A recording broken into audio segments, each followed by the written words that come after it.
Hello, this is John from caveofprogramming.com. This is part 6 of the beginner's Java tutorial, and in this tutorial we are going to look at if statements. In the last tutorial we saw for loops, and in the next tutorial we're going to look at getting user input. But before we do that, we're going to look at if. So go to File, New Java Project as usual in Eclipse, and I'll call this tutorial 6. Next, finish. Let's create a new class as usual. By now you will hopefully remember how to do this pretty well. I'll call it application, and just for kicks I'm going to type the main method out from scratch. Public static void main string array args, which might sound like Chinese to you, or if you are Chinese it might sound like Greek, but don't worry about that. So if we've already seen one or two examples of conditional statements. For example, if I type boolean, what should we call it? Cond for condition maybe, equals 1 less than 6, and then I can do sysout control space cond, and this will display true when I run it. True. Another possibility would be I could say let's say 3 greater than 8, which is false. There's also a not equal to. I could say 5 not equal to 2, which is of course true. We're using the exclamation mark for a not symbol here. True. Or let's say 5 not equal to 5, which is false. And there is of course a test for equality. 4 equals 3, which is false. It's really important to note here that a single equals sign means assignment. It means you're setting something equal to something. To test for equality you need equals equals. It's not immediately obvious that the two things are different, but if you think about it a bit, they are two completely different things. Assigning equality and testing equality, that is. And let's try 5 equals 7. Okay, great. False. Let's use these conditions in an if statement. An if statement looks like this. You type if, which is the keyword, and then you need a condition in round brackets after that. And then you have curly brackets, which enclose some code that you want to run if the condition is true. So for the condition, let's try 4 equals 4, which is true of course. Sysout, let's say yes, it's true. So I will run this code if this condition is true, and if it isn't, I won't do anything. What did I do? I've got to get rid of this, of course. I use Control D to get rid of whole lines, which is a handy shortcut. Yes, it's true. Or if I give it a condition that isn't true, let's say 5 not equal to 5, not equal to 5, then nothing happens. Now, of course I can use variables in there, which is sort of the whole point. Let's say I've got a variable integer, maybe int my int equals 20. Let's say I can say if my int is less than 30, which it is, then I'll do the print. Now often I want to take some kind of action, and if the condition isn't true, I want to take a different action. So let's say my int less than 10.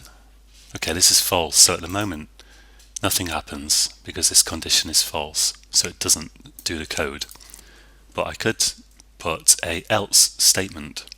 So I type the keyword else, and then I have curly brackets as well. Notice that Eclipse is automatically adding the second curly bracket when I type the first one and hit return.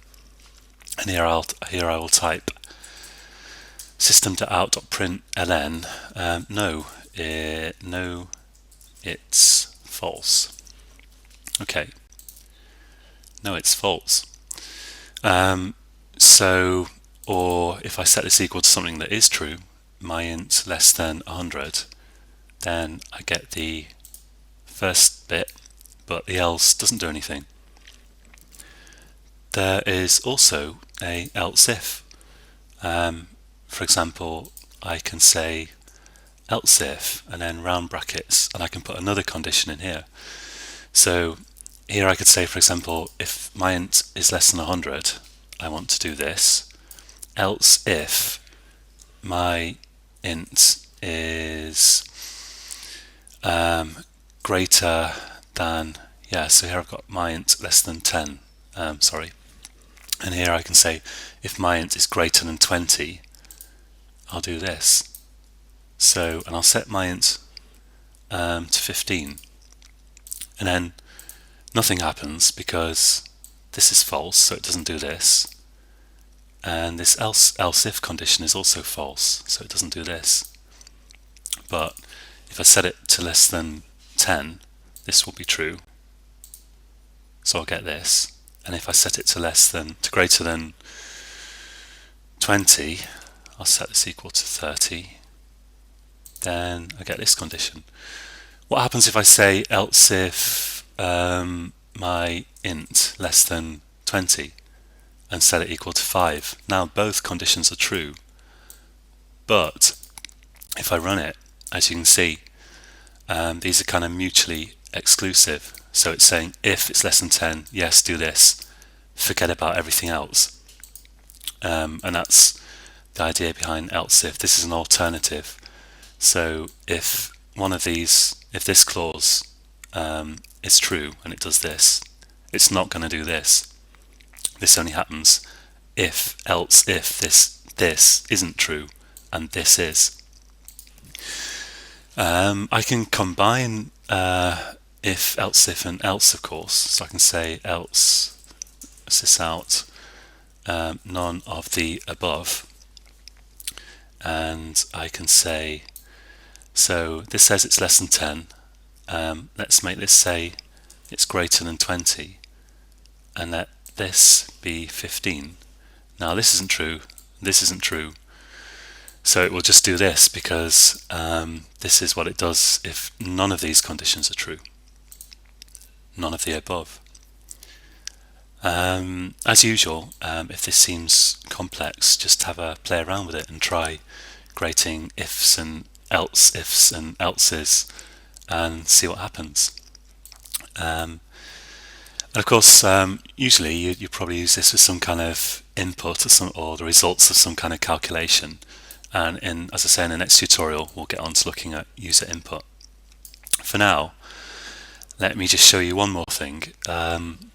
We've seen while loops before, so a while loop could look like this. I can say int loop, for example, equals 0.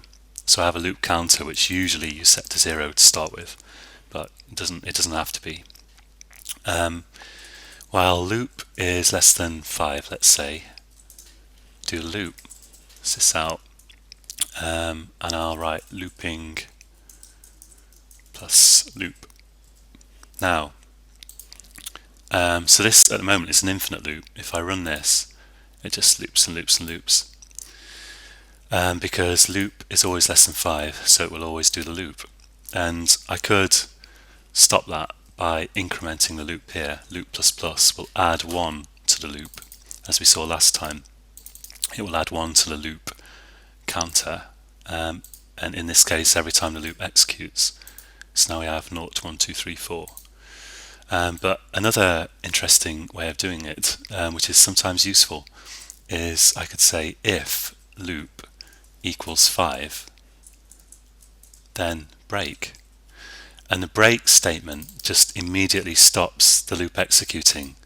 So this will just jump out of the loop. If I type, let's type this out here, and I'll type running. Okay, so why isn't this working? If loop is equal to 5, break. I forgot to increment loop. Right, let's put loop plus here. Okay, so I'm setting loop equal to 0. I'm saying do the loop while loop is less than 5. But screw that, I'm going to just put true and have an infinite loop here. And then here I'll say if loop equals 5, break out of the loop. And here I increment the loop. So now if I run this, you can see what's happening is it's printing looping 0, running, looping 1, running, and so on till we get to 5. And then as soon as the loop is equal to 5, so it still does this, but then the if says if loop equals 5, break, and at that point it jumps out of the loop, completely jumps out, and it doesn't even get to these statements here. There's no running down here. Okay, that's it for this tutorial, and I hope you'll join me again next time. You can find more information and tutorials on caveofprogramming.com. And until then, happy coding.